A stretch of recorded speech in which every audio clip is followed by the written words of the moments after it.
यह चैप्टर दो चर वाले रैखिक समीकरणों के युग्म pair of linear equations into variables के बारे में है। इसका मतलब है कि हमारे पास दो समीकरण होंगे जिनमें दो अज्ञात राशियां वेरिएबल्स होंगी, जैसे एक्स और वाई। यह पूरा अध्याय हमें यह सिखाता है कि ऐसी समस्याओं को कैसे हल किया जाए।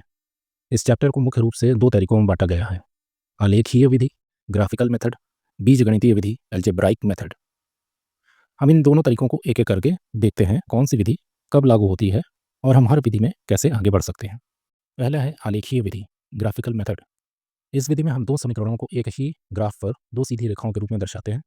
फिर इन रेखाओं के व्यवहार के आधार पर हम उनका हल निकालते हैं। तीन मुख्य स्थितियां हो सकती हैं जब रेखाएं एक बिंदु पर प्रतिच्छेद इंटरसेक्ट करें। इस स्थिति में समीकरणों का एक अद्वितीय हल यूनिक सोल्यूशन होता है। यह युग्म संगत कंजिस्टेंट कहलाता है। उदाहरण: x minus 2y is equal to 0 और 3x plus 4y minus 20 is equal to 0 की रेखाएं एक दूसरे को काटेंगी, जिसका एक ही हल होगा। जब रेखाएं एक दूसरे के समानांतर पैरेलल हों, इस स्थिति में समीकरणों का कोई हल नहीं, नो सोल्यूशन होता है। यह युग्म असंगत इनकंजिस्टेंट कहलाता है।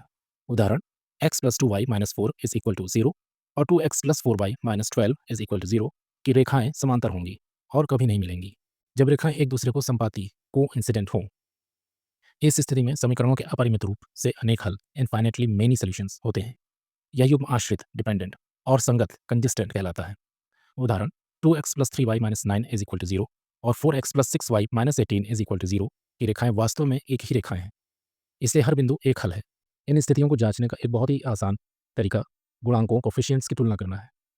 यदि आपके पास दो समीकरण हैं a1x plus b1y plus c1 is equal to 0 और a2x plus b2y plus c2 is equal to 0, तो पहला, यदि a1 upon a2 is not equal to b1 upon b2 है तो रेखाएं प्रतिच्छेद करेंगी, यानी कि एक हल निकलेगा।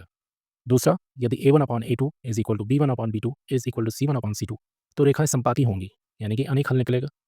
तीसरा, यदि a1 upon a2 is equal to b1 upon b2 is not equal to c1 upon c2 तो रेखाएं समानांतर होंगी, कोई हल नहीं निकलेगा।